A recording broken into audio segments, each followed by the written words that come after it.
Now, we have to understand that the way of our Prophet, alayhi salatu wasalam, the way of his companions, radiyallahu anhum ajma'een, may Allah be pleased with all of them,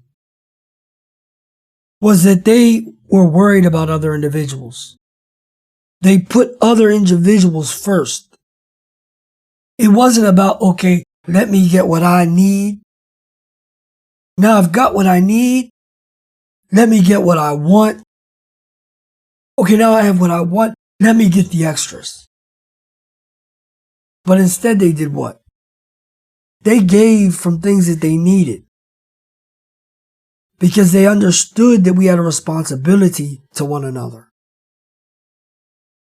Now you look at the majority of us that talk about being upon their way,